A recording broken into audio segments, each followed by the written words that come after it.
I'm Manu Sridharan. I'm going to talk to you about some exciting work we're doing around program analysis at Uber. So let me start at the highest level. So what is Uber? And actually, I don't think I even really understood how much code, particularly in the mobile applications, was present until I started. So Uber is multiple apps. We have a rider app. This is probably the app you're most familiar with for booking a ride to go somewhere. And then we have a separate app, the driver app, where drivers can, see who's requesting rides and get navigation directions. And then there's more and more apps that are coming, like Uber Eats for ordering food. And there's more planned for the future. And beyond the number of apps here, we have separate apps on both iOS and Android. So you can see how this is adding up to a lot of mobile application code. So what's interesting about mobile application development, particularly at Uber? Well, one thing that I found very interesting is that Uber cares a lot about reliability. And so everyone should care about reliability. Uber really cares because it's business critical, right? So if the rider app is crashing, then someone's potentially stuck, right? And they can't get home. Maybe they end up using some other competitor's app. If the driver app is crashing, a driver can't earn, right? Directly infects their income. Another interesting point is that using Uber apps almost always involves a payment, right? So when the customer's actual money is involved, there's potentially a higher expectation that things work correctly, and then there's a big customer service burden when things aren't working correctly. And finally, at least by modern standards, apps can take a significant time to patch, right? So if you've got some problem in server-side code, once you diagnose it, you can switch over users to the new code, basically instantly. But with an app, when you have app review processes and you have delays in people actually installing the new app, it can be, on the order of weeks or even for months. You can still see crashers from old versions of the app in your logs. So very important that the mobile app code is reliable. And in fact, this is the mission statement for Uber. And you can see that reliability is a big part even of the mission statement of Uber. It's a big deal. So at the same time, Uber needs to move fast. So we're constantly developing new features in these apps for new functionality, and also different parts of the world need different features. So we have hundreds of developers working on the mobile applications simultaneously. This leads to on the order of hundreds of commits per day. And I did measure, and we do have millions of lines of code for our mobile apps. And one of the explicit goals in Uber engineering is to let builders build, right? So whatever tooling we develop, we don't want it to get in the way of developers mostly being able to get done what they need to get done. And also, it's an explicit goal, when you have this many developers, you really want them to be able to work independently and not be constantly stepping on each other's toes. So this is, to me, kind of the key interesting question in trying to bring more program analysis to Uber, right? Is how can Uber both move fast and keep reliability high, right? And I don't think I have the answer yet, but one thing that I think is exciting that we've been exploring is this idea of modularity, both in design of the apps and in the analyses we design, and how can these interact, right? So I'm going to describe how some of the app design principles that are already in effect at Uber emphasize modularity, again, so that developers can work on their features independently, and that they can also, and that helps them to move fast by not stepping on each other's toes. I think there's a lot of potential for program analysis to both enforce the modularity in these designs and also leverage it, right? So if you've got independent modules, hopefully we can do analyses of these modules independently, scale better, and also get more precise results, basically by avoiding pollution in our analysis results from completely unrelated code. And one other cool thing is that in working with a lot of the core platform engineers, there's a very strong willingness at Uber moving forward to adjust the design of these apps in order to aid analysis if it's going to really help reliability, performance, or something else that we care about, which I find very exciting. A lot of my background in program analysis, basically the idea was you've got this huge code base and analyze it, but that's it. whatever crazy stuff it's doing, you make your analysis do a good job with it. And so the ability to sort of influence the code as it's being written to make analysis easier, to me, is just very refreshing and very exciting. So in the rest of this talk, I'm going to briefly cover a few topics. First, I'm going to give a little bit more detail on this idea of designing for modularity and analyzability. Then I'm going to go through a case study of nullness checking, which is analysis that was already being used at Uber and which we've managed to improve significantly in recent months.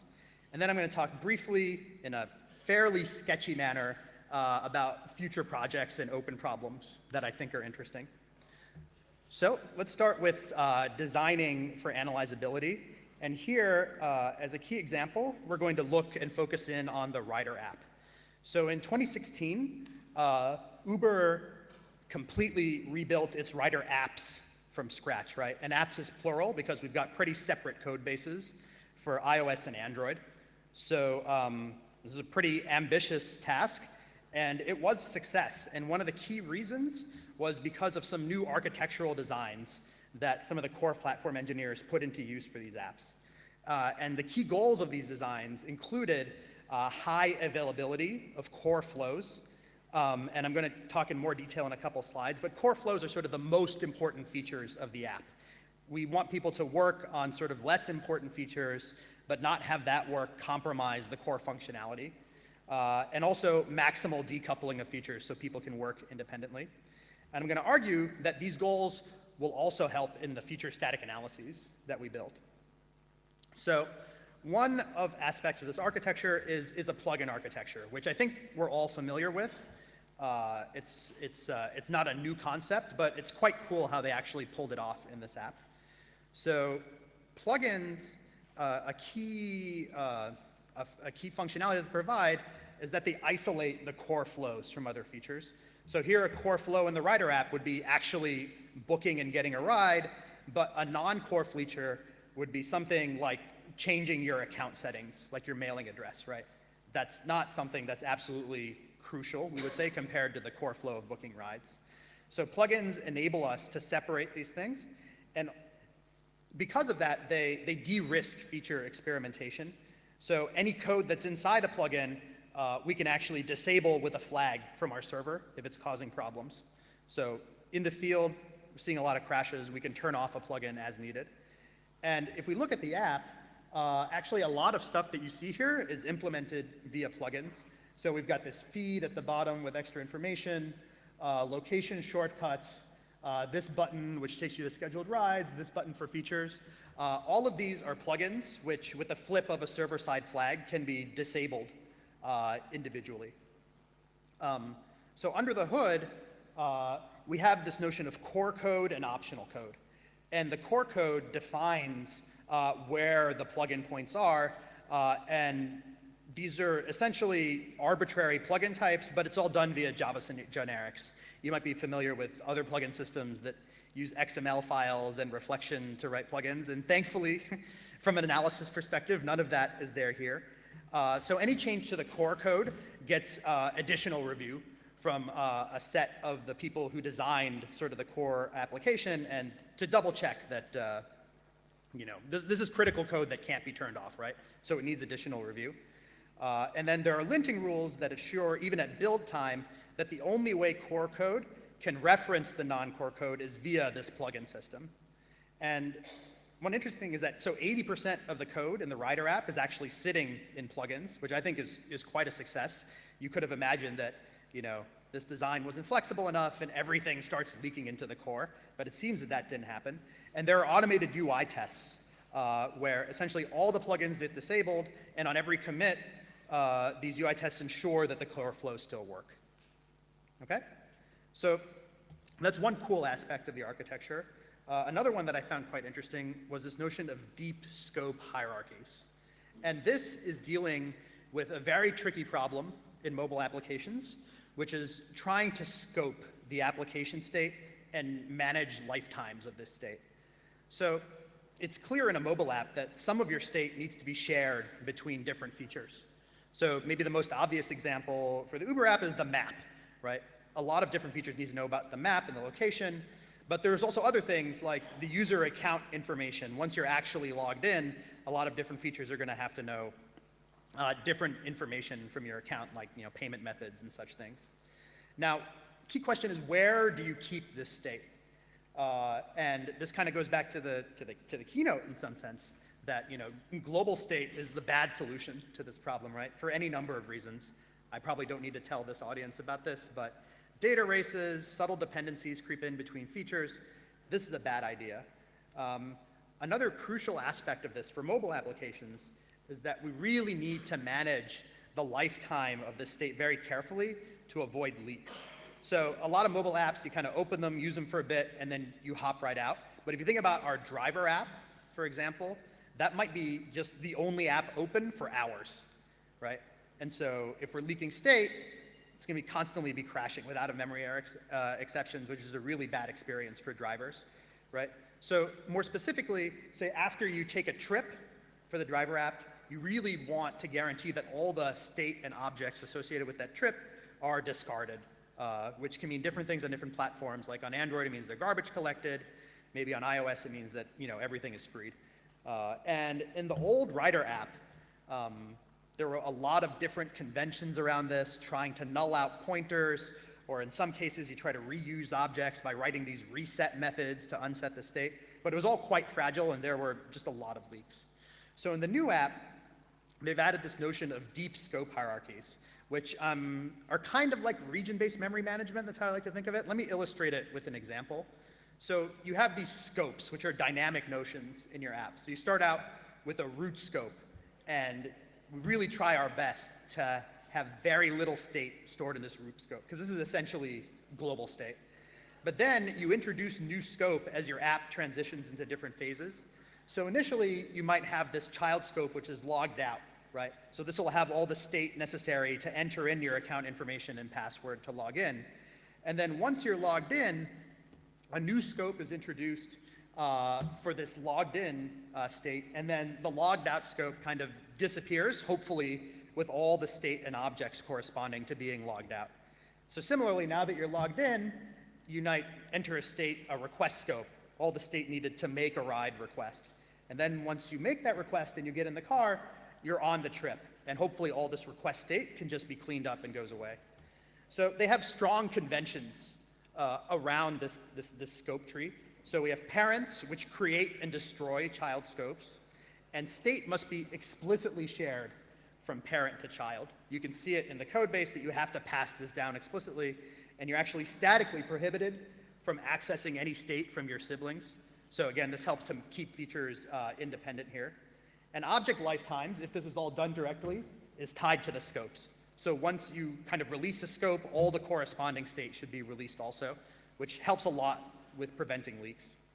This is all based on a new mobile application framework called the RIB framework that was defined at Uber, and we've talked about some publicly.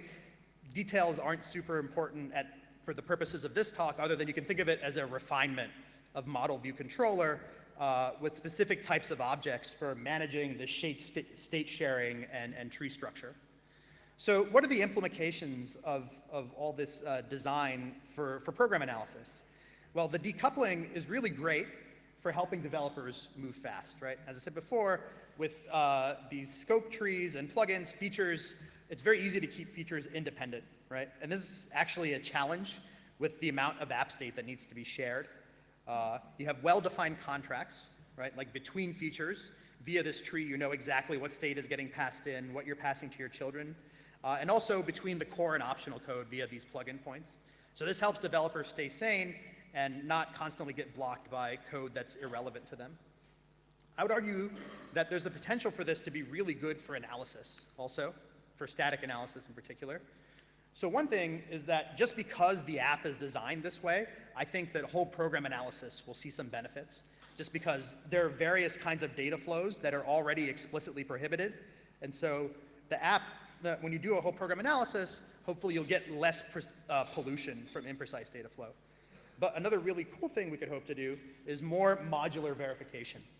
So you can try to verify some strong properties of the core code, and if you know that plugins only behave in a certain way, you don't have to analyze those plugins.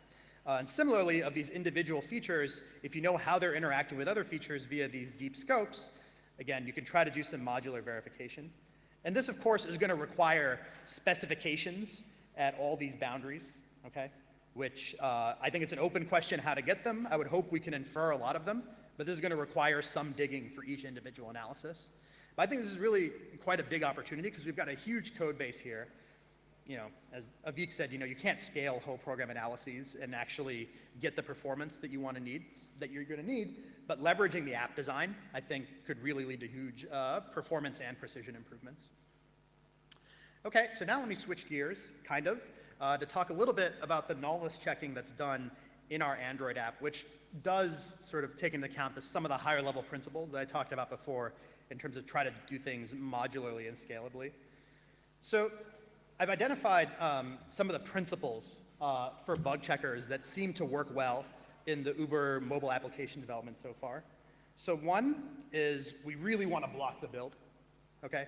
So if your checker is reporting errors, you shouldn't be able to merge your code back to master. We want to keep master green. And what's the reason for this? People are trying to move fast, they're focused on their features. If you print out a bunch of warnings and say, take a look at these might be, you know, a problem, they're going to say, this is just noise. I'm not looking at this. I just got to get my code committed, right? So we really want this to block the build, but this means precision is critical.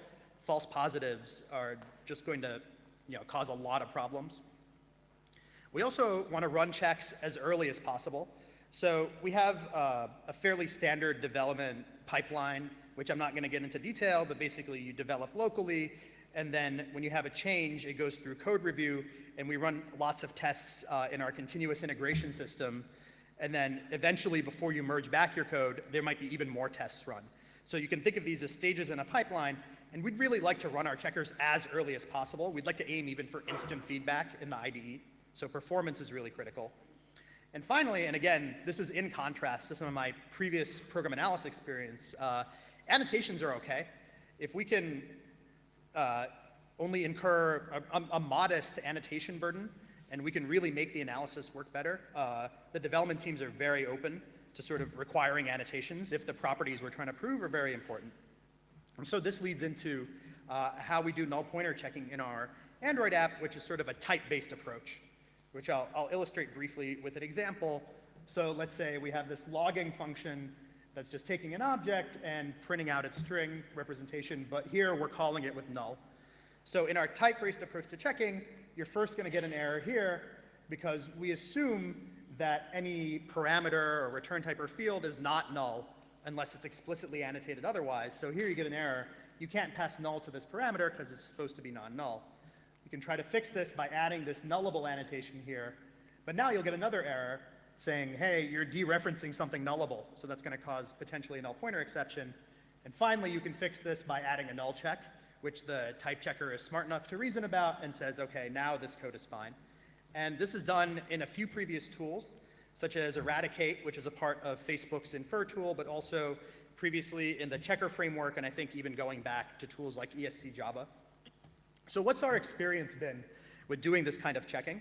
So this was deployed aggressively in 2016 using the Eradicate tool across Uber's Android code base, and it had a huge effect, just a huge reduction in null pointer crashes in the field when they did this. Now, there was a very significant initial annotation effort because we had to add nullable annotations for everything that could legitimately be null, and they did it.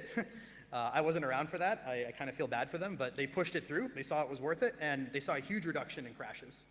The downside here was for how we ran this tool, the Eradicate tool, the performance was not quite where we wanted it. So we wanted to keep our master green, which meant 0 warnings. But with the performance of this tool, we actually couldn't reasonably run it on developer laptops. I mean, they could run it, but it would take on the order of minutes, and no one would. So the only time we would enforce these checks is very late in our CI pipeline. And that's not a great experience for developers, right? You have your new code feature, it's gone through code review, almost all the tests have passed, and then a couple hours later, you get a null pointer warning. It kind of breaks their flow if they've been moving on to something new. So as a solution, recently we re-implemented this kind of check-in as a plugin to this tool called ErrorProne. It's an open source tool from Google that essentially lets you write your checkers as plugins to the Java compiler. And this is great for performance because we can reuse all the work that the Java compiler has already done in terms of building an AST, in terms of type checking. We can just reuse that pre-computed work. And as a result, now we can do this kind of checking and give very quick feedback on local builds. So we've got, as I've measured it, 5 to 10% overhead. It's quite manageable. And now developers, every time they compile, they get these kind of null pointer warnings. So people are really happy with that. And now Avik talked about soundness, and I've got my soundness slide too. So how sound is our checker? It's not sound. And I would say it's not even soundy, in that we have there are all kinds of constructs where it's actually well known how to handle them soundly, but we make a deliberate choice not to because it increases the annotation burden or forces you to rewrite certain code patterns, and we haven't seen corresponding benefit in terms of a reduction in actual crashes that are happening in our app, right? And I'd say this is a good point of contrast with, say, the null pointer checking that's available in the checker framework, which is trying much harder to catch every little loophole that could lead to a null pointer exception. So, I mean, I can't even list all the holes, but multi-threading, arrays, mutation, there's all kinds of ways our tool is unsound. What I do, though, is I keep an eye on what null pointer crashes are actually happening in production, and is it something that we could easily address in our tool. And a lot of them are actually deep in the guts of third-party libraries. So there's very little we can do about that. But once in a while, what we could do is improve our modeling of these library methods so that we would actually check where our code is calling into the library that you're not passing null, or null is not in a certain field. And there are some good ideas about there how to even infer these library models that we might be looking at in the future. One other interesting question is, you've got these annotations in your code about nullability, but what about data that's coming in over the network or from disk and then getting marshaled into data structures? How do you know that that is well formed, right? You might assume that some field is always non-null in a network response, but you might get invalid data coming in over the network, and then all your assumptions go out the window if you actually get a null value there. So at Uber, they wrote this tool called Rave, which is open source, which actually turns your nullability annotations into runtime checks at this border between your code and the disk and network. So at the border where data is coming in, we use Rave to make sure that whatever nullability annotations were written statically actually are adhered to at runtime, and we have some extra checks and other code pads if you have invalid data. So there's a bunch of open challenges. One, to make this checker better, one that I think is pretty fun is around streams, which is used heavily in our code base. I'll talk about more later. But here's a simple code example. So let's say you've got a data class that has a bunch of data about like age and other things. And then we've got a person who has a data function, but it's possibly null, okay?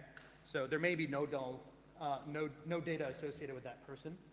So now let's say we have a stream of these person objects, and first we filter such that we only keep the person objects with non-null data, and then we do a map operation, like we're trying to sum all their ages, right?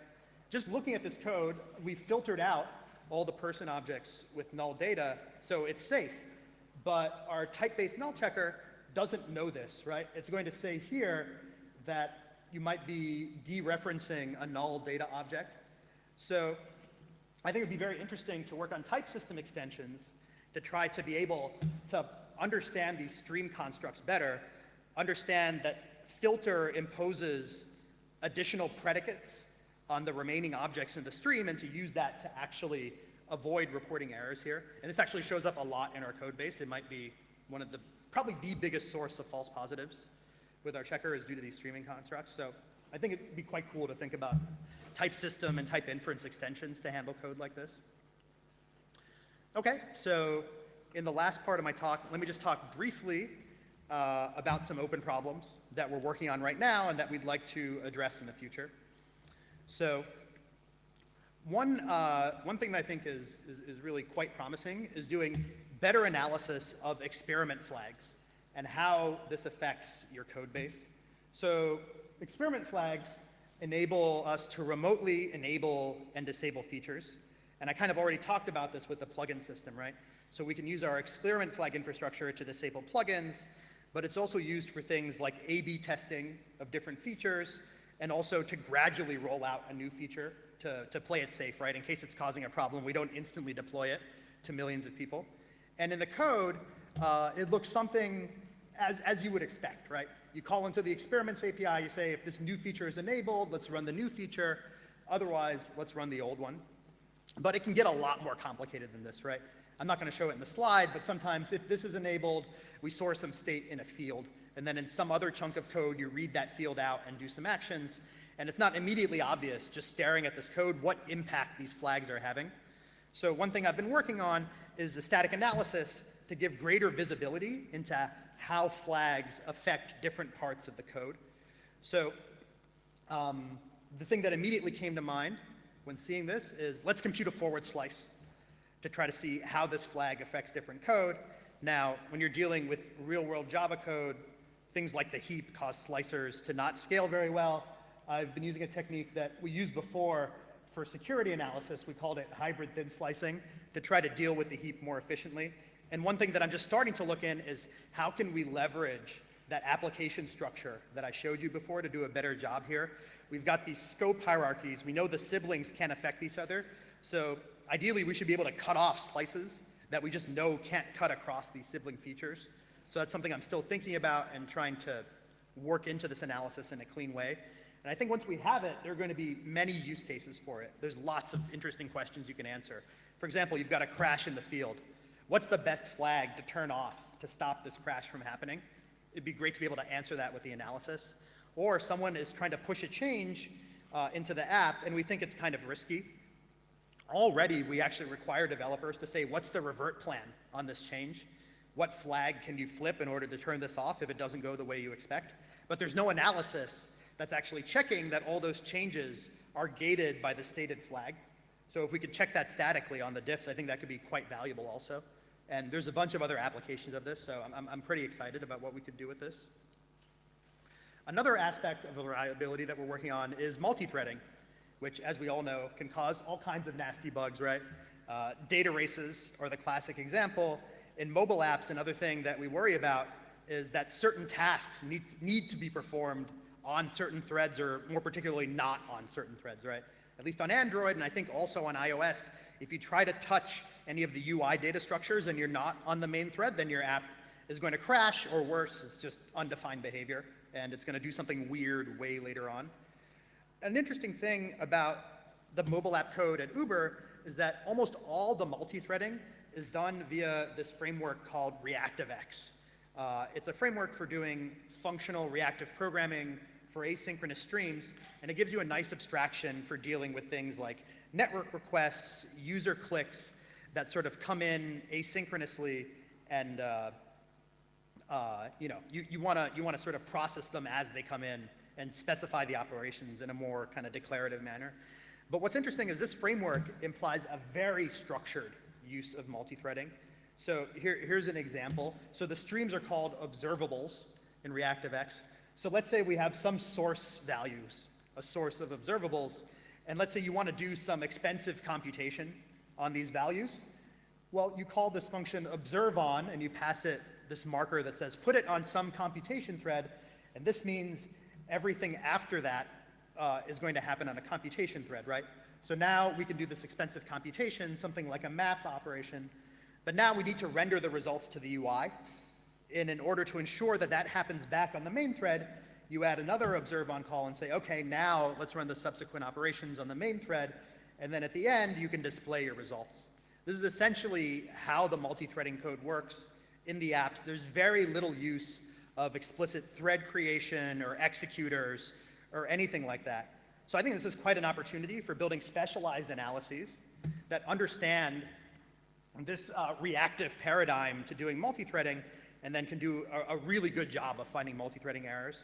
So one interesting thing is that a lot of these operations, like these maps and filters, really they're supposed to be side effect free. So I think if we could actually show that they're not side affecting any global state, that takes us a long way towards dealing with race conditions in the app. And then if we can keep track, you can see that even in a type-based manner, you might be able to keep track of the thread that's associated with one of these streams. If we can track that with analysis, we can get a handle on, say, ensuring that when you're displaying a result, that the corresponding stream is already back on the main thread. So I think there's a big opportunity to really just get a handle on almost all the multi-threading issues in our apps by specializing it to this Rx structure. So one last thing I'm going to talk about, what's a really big issue for us, is performance, both execution speed and memory. So this is a Micromax Spark. It's a phone that's quite popular in India. The Micromax is an Indian brand. This is about, I checked recently, about $60 to buy one of these phones. So one of the things is it's not very high-end hardware, both in terms of CPU, but also in terms of memory and flash speed. But it's really important for the Uber app to be able to run smoothly on all devices, particularly these low-end devices in markets where there's a lot of growth, like India, like Latin America. And here, honestly, it's kind of wide open, and if anyone here has answers, come talk to me. There's a lot of different things we could try to do.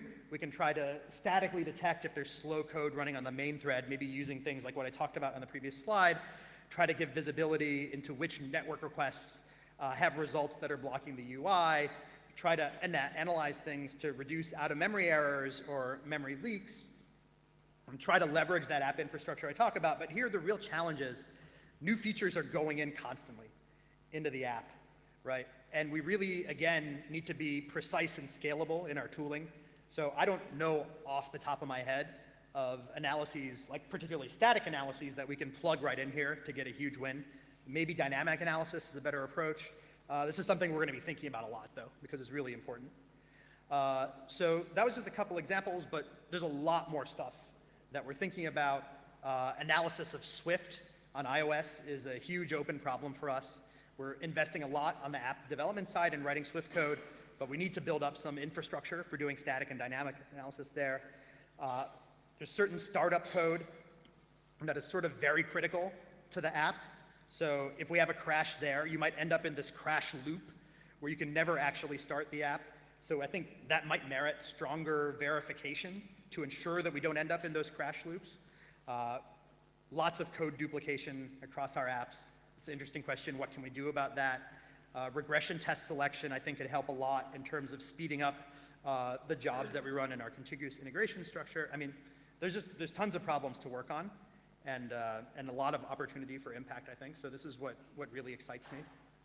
So that's all I had.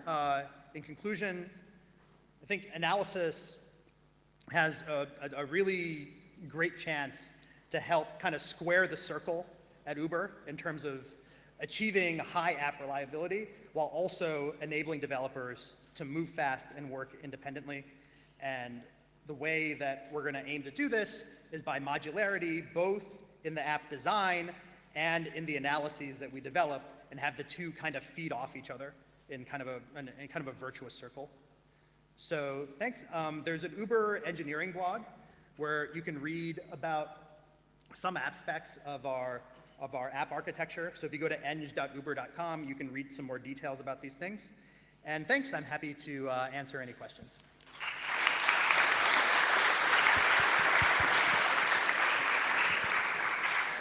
So we have some time for questions. If you'd like to ask a question, I will direct you to the center mic.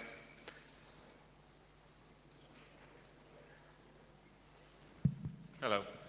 First of all, awesome talk. Good question. You mentioned that so many devices out there and it's a problem. So how do you actually measure their performance? Like whenever you, let's say, start A/B testing a new feature, do you like monitor on what device it's running, how it's performing, and so? Yeah, it's a good question. I mentioned the experiment flag infrastructure, and that gives us the ability to only deploy certain features to, say, certain geographies also. So that can help us keep track of where things are running. In terms of actually measuring performance, we have some infrastructure based on code instrumentation in order to selectively sample and measure these kind of things. But it's a tricky problem because that doesn't give you complete visibility into low-level things like native code. Sometimes you have app freezes. which are due to blocking a thread, right? So that's not going to show up as much in execution time. So we have some handle on things like startup time and how much time individual functions are taking, but I think there's more work to be done there in terms of getting really, really good information from the field on the performance implications of these different features. That's it. Thank you. Hi, I was wondering if you're going to open source your new version of Eradicate. Yeah, absolutely. It's in the plans, so I know hopefully within the next few months we'll have some good news. Awesome. I'm working on it.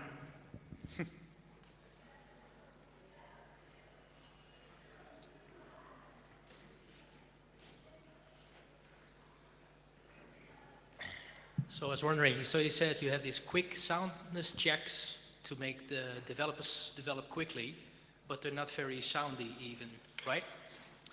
Yeah, specifically with the nullness checker, yeah, there are various unsound aspects of the checker. Right, but on the other hand, you said you had this checker that actually gives very good results, very precise, but it's too slow. So we were using a checker that was giving very good results, but didn't quite have the performance that we needed. But would it be a possibility? I mean, you can have the non-soundy checker for the developers while they're developing, but kind of in the evenings or in the nights that you run it with the more complicated checker, or is that something you already do? That's actually, it's not something we do. It's a good idea to sort of have different features enabled in the checker at different stages of the pipeline, and maybe on a nightly basis do more rigorous checking. It's something that we're thinking about, but isn't deployed yet, but I think definitely something that we're going to have to do moving forward as we do deeper analyses, which no matter how much we optimize, just doesn't make sense to run on every single local build. So yeah, that's a really good point, and it's something we're looking at. So I have another question which is completely unrelated. So you said at the end you had performance problems with some of these low-end smartphones, right? But your system's already set up that you can kind of disable features. Is that a way of kind of, for the user to kind of scale down his Uber application so that it actually runs performantly on his machine? Yeah, it's a good idea. It gets kind of complicated for a couple of reasons. So firstly, that's a dynamic way to turn off a feature. Yeah. But one of the issues we actually have with load devices, even at installation time, just the size of the app can be quite big. And being able to dynamically turn off a feature doesn't turn off the size of the app on disk. So we need sort of an end-to-end solution for some of these things. And then, I mean, there's the general question of, well, which features should we disable? Should it be your feature or my feature, right? We've got all these different teams that care a lot about the features that they're delivering in the app. So, but maybe the user says, I don't care about this feature.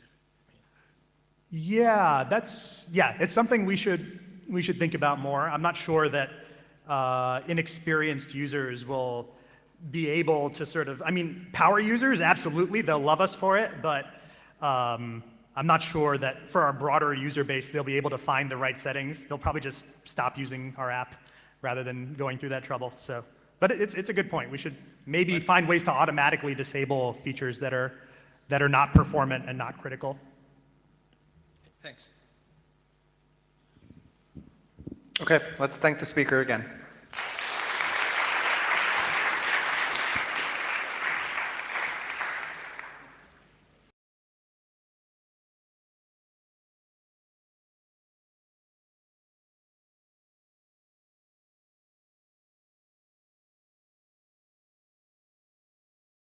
I'm Manu Sridharan. I'm going to talk to you about some exciting work we're doing around program analysis at Uber. So let me start at the highest level. So what is Uber? And actually, I don't think I even really understood how much code, particularly in the mobile applications, was present until I started. So Uber is multiple apps. We have a rider app. This is probably the app you're most familiar with for booking a ride to go somewhere. And then we have a separate app, the driver app, where drivers can, see who's requesting rides and get navigation directions. And then there's more and more apps that are coming, like Uber Eats for ordering food. And there's more planned for the future.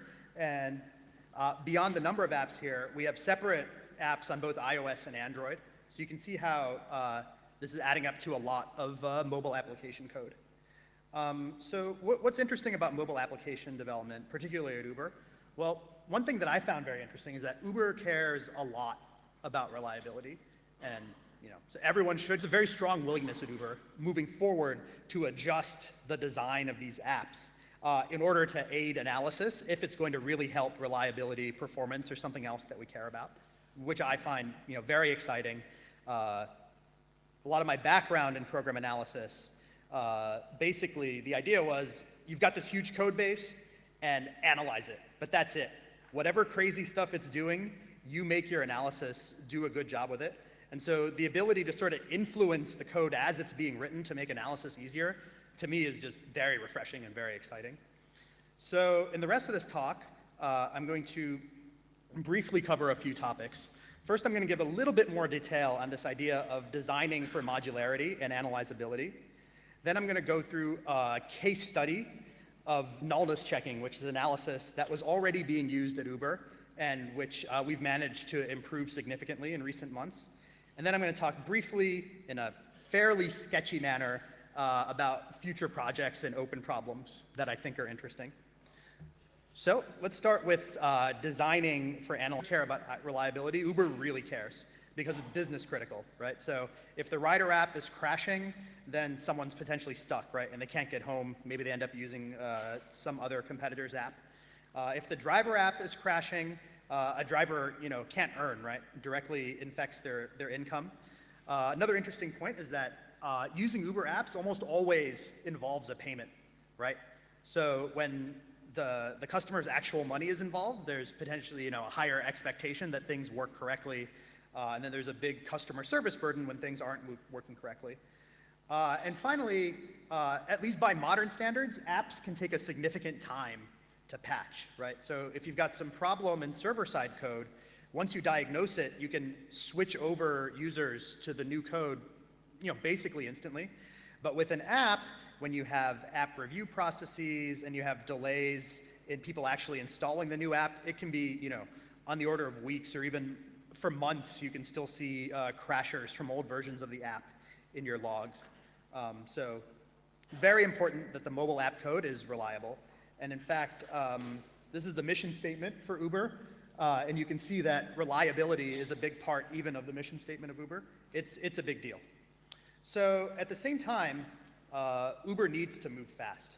So we're constantly developing new features in these apps for new functionality, and also different parts of the world need different features. So we have hundreds of developers working on the mobile applications simultaneously. This leads to on the order of hundreds of commits per day.